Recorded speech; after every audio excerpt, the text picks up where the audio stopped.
పార్టీలో ఏం జరుగుతోంది? అసలు పార్టీ అధినేత ఉన్నారా లేరా?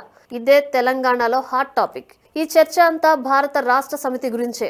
వరుసగా 2 సార్లు అధికారంలో ఉన్న పార్టీలో ఇప్పుడు అంతర్గత కలహాలు తారాస్థాయికి చేరుకున్నాయనేది బహిరంగ రహస్యం. గులాబీ పార్టీ రథసారథి ఎవరనే చర్చ కూడా జోరుగా నడుస్తోంది. పార్టీ అధినేత మాజీ ముఖ్యమంత్రి కేసీఆర్ సొంత కుటుంబంలోనే ఇప్పుడు ఆధిపత్య పోరు నడుస్తోంది.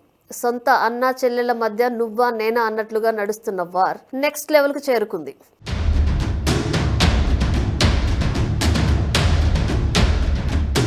తెలంగాణలో కారు పార్టీ జోరుకు పూర్తిగా బ్రేకులు పడ్డాయి. 2023 అసెంబ్లీ ఎన్నికల్లో ఓటమి తర్వాత గులాబీ పార్టీకి కష్టాలు మొదలయ్యాయి. కారు పార్టీ ఓటమికి ప్రధానంగా పేరు మార్పు అనేది విశ్లేషకుల మాట.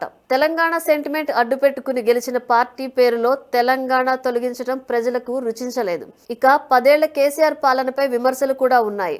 ప్రజలకు ఇచ్చిన హామీలు అమలు చేయకపోవడం, అవినీతి, పార్టీలో అంతర్గత కలహాలు, నేతల మధ్య పోరు బీఆర్ఎస్ ఓటమికి కారణాలు.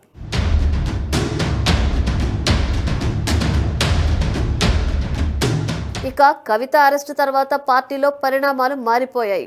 5 నెలలు జైలు జీవితం గడిపిన తర్వాత బెయిల్ పై బయటకు వచ్చిన కవిత ఇప్పుడు సొంత అన్న కేటీఆర్ పైనే తిరుగుబావుట ఎగురవేశారు. చివరికి పార్టీ విలీనం చేసేందుకు కూడా వెనకాడటం లేదనేది సంచలన ఆరోపణలు చేశారు. దీనిపై అధినేత కూడా ఎలాంటి ఖండన చేయలేదు. అలాగే పార్టీలో మాజీ మంత్రి జగదీశ్వర్ రెడ్డిని కవిత టార్గెట్ చేశారు. దీంతో ప్రస్తుతం బీఆర్ఎస్ లో కేటీఆర్ కవిత గ్రూపుల మధ్య నువ్వా నేనా అన్నట్లుగా పరిస్థితి మారిపోయింది.